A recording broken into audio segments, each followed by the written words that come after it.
Cricket ஃபேன்ஸுக்கு வணக்கம். So நிறைய பேர் கேட்டிருந்தீங்க ஐபிஎல் தொடக்க போட்டிகள், அது மட்டும் இல்லாமல் ஒவ்வொரு டீமுடைய அப்டேட்ஸ் யாரெல்லாம் வந்திருக்காங்க, பயிற்சி ஆட்டம் யாரெல்லாம் ஸ்டார்ட் பண்ணியிருக்காங்க. ஸோ இதை தாண்டி ஆர்சிபியோட ஈவெண்ட் எப்போ ப்ரோ நடத்துறாங்க, ஸோ அதை தாண்டி ஆர்சிபி பயிற்சி ஆட்டம் வந்துட்டு பெங்களூர்ல பிளே பண்ணிட்டு தான் சேபாக் போறாங்க அப்படிங்கிற மாதிரி சில விஷயங்கள் போயிட்டு இருக்கு. அதெல்லாம் உண்மைதானாங்கிற மாதிரி கேட்டிருந்தீங்க.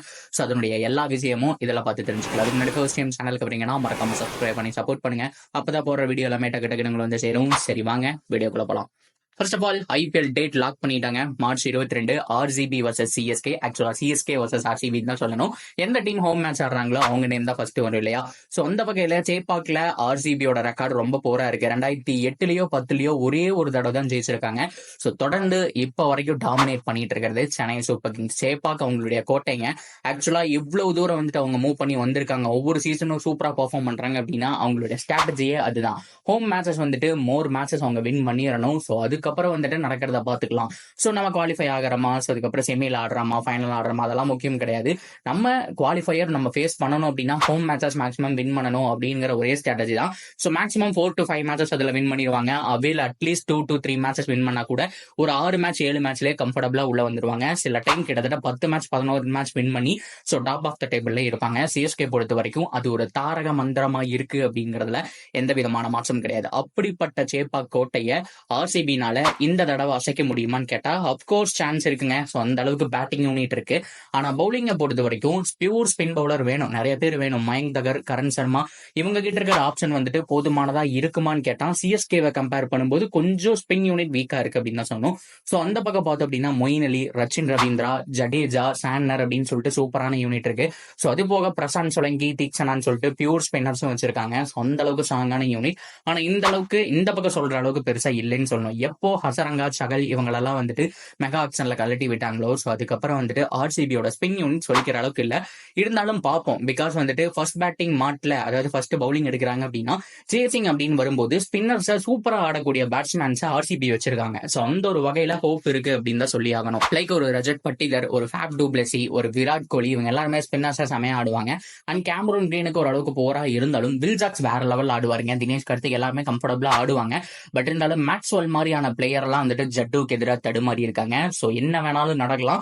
ஸோ எப்படி வேணாலும் மேட்ச் திரும்பலாம். ஸோ என்ன நடக்க போகுது அப்படிங்கிறத நம்ம மார்ச் 22 பார்த்து தெரிஞ்சுக்கலாம். ஓகேவா. ஸோ அதுக்கப்புறம் அப்டேட்ல போயிட்டு இருக்கிற ஒரு விஷயம் நான் சொல்லணும்னு நினைச்சிட்டு இருந்தேன். அதாவது எம்எஸ் தோனி அவர்கள் ஒரு ட்விட்டை போட்டாங்க. ட்விட்னு சொல்ல முடியாது, ஃபேஸ்புக் பதிவு போட்டாரு. பயங்கரமா போயிட்டு இருந்துச்சு. நிறைய பேர் கேட்டிருந்தாங்க ஆர்சிபி ஃபேன்ஸ் எல்லாருமே. ஸோ அப்போ வந்துட்டு அவர் கேப்டன்ஷிப் பண்ணலையா ப்ரோ, அவர் விளையாடலையா, கோச் ஆகிட்டாரா, ஸோ அப்போ வந்துட்டு சிஎஸ்கேக்கு எதிரான போட்டியில் அவர் இருக்க மாட்டாரா அப்படிங்கிற மாதிரிலாம் கேட்டிருந்தாங்க. ஸோ அதெல்லாம் எதுவும் இல்லைங்க. எனக்கு தெரிஞ்சது ஐபிஎல் ஆடுக்கான ப்ரொமோஷனாக தான் இருக்கும் அப்படிங்கிறதுல மாற்றம் கிடையாது. பொறுத்திருந்து பார்ப்போம் அது என்ன அப்டேட்னு சொல்லிட்டு. அண்ட் சிஎஸ்கே அப்கோர்ஸ் ஸ்டார்ட் பண்ணிட்டாங்க. ருத்துராஜ் கைக்வாட், அது மட்டும் இல்லாமல் சிம்ரன்ஜித் சிங், அதுக்கப்புறம் வந்துட்டு ஹங்கரேஸ்கர் அப்படின்னு சொல்லிட்டு நிறைய பேர் உள்ள வந்துட்டாங்க. அவங்களுடைய பவுலிங் யூனிட், பேட்டிங் யூனிட் எல்லாருமே வந்துட்டு பயிற்சியை ஸ்டார்ட் பண்ணிட்டாங்க அப்படிங்கிறதெல்லாம் மாற்றம் கிடையாது. ஓகேவா.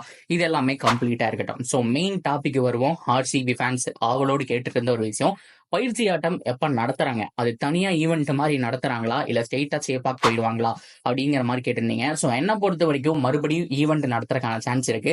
ஆனா ஜெர்சி லான்ச் பண்றாங்களா அப்படிங்கறதான். அதாவது ஸ்பான்சர் மாறல, அது மட்டும் இல்லாம புதுசா எந்த விதமான மாற்றமும் இல்ல அப்படிங்கிற பட்சத்துல பெருசா ஆர்சிபி கிட்ட இருந்து எந்த ஒரு பிக் பிளான்ஸும் இருக்காது அப்படிங்கிற மாதிரி தான் சொல்லிட்டு இருக்காங்க. ஆனா இன்னொரு டாபிக் என்ன சொல்றாங்க அப்படின்னு சொன்னா, ஸோ கண்டிப்பா ஆர்சிபி ஈவெண்ட் நடத்துறாங்க அப்படிங்கிற மாதிரி சொல்லியிருக்காங்க. ஜெர்சி அதே ஜெர்சி தாங்க. அந்த கட்டார் அப்படிங்கிற ஸ்பான்சர் வந்துட்டு மாத்தல அப்படின்னு தான் நினைக்கிறேன். ஆனா மற்றபடி டிசைன்ஸ் வந்துட்டு அங்கங்க இம்ப்ரூவ் பண்ணிருக்காங்க. அதை ஒரு லான்ச்சா வச்சு ஒரு ஃபங்க்ஷன் மாதிரி பண்ணலாம். பிகாஸ் இந்த ஒரு கிரௌடுக்கு வந்துட்டு அவங்க லாஸ்டா பெங்களூர் கிரௌட மீட் பண்றது எப்பன்னு கேட்டீங்கன்னா மார்ச் 17 இந்த மார்ச் 17 தான் லாஸ்ட் சண்டேன்னு நினைக்கிறேன். ஸோ அதுக்கப்புறம் 22 வெள்ளிக்கிழமை வருது. அது டைரக்டா சேப்பாக்ல தான் மேட்ச் ஆடுவாங்க. அப்படி பார்க்கும்போது 12 13 ஆஸ்திரேலியன் வீரர்கள் எல்லாருமே மேக்சிமம் வந்துட்டு ஆர்சிபி கேம்ப்ல இருப்பாங்க. ஆல்மோஸ்ட் ஒரு 5 days அவங்களுடைய அந்த ஒரு ப்ரீ செஷன் அப்படிங்கிற மாதிரி சொல்லுவாங்க இல்லையா, ஒரு 20 ஓவர் மேட்சோ 10 ஓவர் மேட்சோ வச்சு போன தடவை எப்படி விளையாண்டாங்களோ அதே மாதிரி ஒரு ஃபுல் மேட்சே விளையாட போறாங்க. ஸோ விராட் கோலி ஒரு டீம்ல இருப்பாரு, ஃபேப் டு பிளெஸி ஒரு டீம்ல இருப்பாங்க. ஸோ ஆளுக்கு 2 டீமா பிரிச்சு ஒவ்வொருத்தவங்க கேப்டன் பண்ணி அதுல யார் வின் பண்றாங்க அப்படிங்கறத பார்ப்பாங்க. போன தடவை நம்ம பார்த்திருப்போம், பிரேஸ்வெல்லுடைய 11 ஒரு பக்கம் இருந்துச்சு, ஃபேப் டு பிளெஸியோட ஒரு 11 ஒரு பக்கம் இருந்துச்சு, பிரேஸ்வெல் கூட 100 அடிச்சாரு.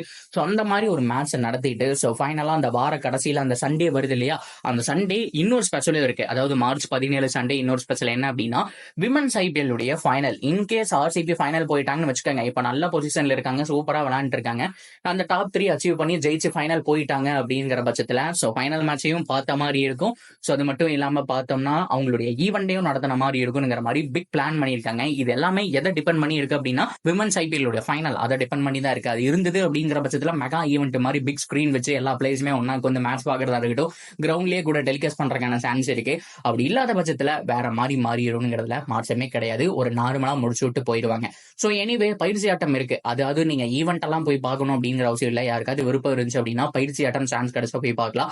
ஒரு சில பேரை இன்னும் அலோவ் பண்றாங்க. சோ கிட்டத்தட்ட 2019 இருந்து நடைமுறையா இருக்கு. சிஎஸ்கே தான் அறிமுகப்படுத்தி வச்சாங்கன்னு சொன்னோம். சேபாக்ல வந்துட்டு ஃபேன்ஸ் எல்லாம் விட்டு அந்த ஒரு பயிற்சி ஆட்டத்தை பார்க்க வச்சாங்க. சோ அதை தொடர்ந்து ஆர்சிபியும் போன தடவை பண்ணாங்க. நான் சொன்னேன் இல்லையா, அந்த ஒரு 20 ஓவர் கேம் எப்படி ப்ராப்பரா கேம் விளையாடுவாங்களோ அதே மாதிரி சுராஜோடைய 11 ஒன்று இருந்தது. சோ அதே மாதிரி வந்துட்டு பிரபுதேசாய் ஒரு 11 வச்சு ஆடினாரு. சோ அதுக்கப்புறம் ஃபேப் டு பிளஸி பிரேஸ் சொல்லுங்கிற மாதிரி பிரிச்சு விளையாண்டு இருந்தாங்க. சோ அதே மாதிரி இந்த தடவையும் சான்ஸ் இருக்கு. சோ அந்த ஒரு பயிற்சி ஆட்டத்தை பாக்குறதுக்கு ஃபேன்ஸை அலோவ் பண்றதுக்கான சான்ஸ் தான் ஹைலி பாசிபிள். கண்டிப்பா பண்ணுவாங்க. கண்டிப்பா ஸ்டேடியம் ஃபுல் ஆகிற அளவுக்கு பண்ண மாட்டாங்க. அட்லீஸ்ட் வந்துட்டு அதுல ஒரு 20 to 25% ஆடியன்ஸை மட்டும் அலோவ் பண்றதுக்கான சான்ஸ் இருக்கு. சோ அந்த ஒரு பயிற்சி ஆட்டத்தை பார்க்கலாம். அட்லீஸ்ட் வந்துட்டு உங்களால நான் நேர்ல போய் பார்க்க முடியல, அதை நான் ஃபுல்லா பார்க்கணும் அப்படிங்கிற பட்சத்துல அவங்களுடைய வெப்சைட்லயும் அபிஷியலா போடுவாங்க, நம்ம சேனல்லையும் அதனுடைய கம்ப்ளீட் வீடியோ அப்படிங்கறது போடுவோம். சோ ஓவராலா எத்தனை பேர் வெயிட்டிங்ல இருக்கீங்க? மார்ச் 17ஆம் தேதி அவங்களுடைய பயிற்சி ஆட்டம் எல்லாமே நிறைவுக்கு வருது. அதுக்கப்புறமும் பயிற்சி பண்ணுவாங்க. பட் இருந்தாலும் 2 நாள் தான் பெங்களூர்ல இருப்பாங்க. சோ மேட்சுக்கு முன்னாடி ஒரு 2 days முன்னாடியே வந்துட்டு சேபாக் போயிடுவாங்க. அங்க 1 day ஃபுல்லா பிச்சுடைய கண்டிஷன் இதெல்லாம் பார்த்து ஆர்சிபி கேம்ப் போடுவாங்க, சிஎஸ்கே கேம்ப் போடுவாங்க. சோ 2 கேம்ப்ல இருக்கக்கூடிய மெம்பர்ஸும் பேசிக்குவாங்க. சோ அதுக்கப்புறம் 22ஆம் தேதி ஈவினிங் டாஸ் அப்போ MS Dhoni and Faf du பிளஸியை பார்ப்போம் அப்படிங்கறத நம்ம நம்பலாம். சோ ஓவராலா என்ன நினைக்கிறீங்களோ கமெண்ட்ல சொல்லுங்க. தொடர்ந்து அப்டேட்டுக்கு சேனலோட இணைஞ்சிருங்க. மறக்காம சப்ஸ்கிரைப் பண்ணி சப்போர்ட் பண்ணுங்க.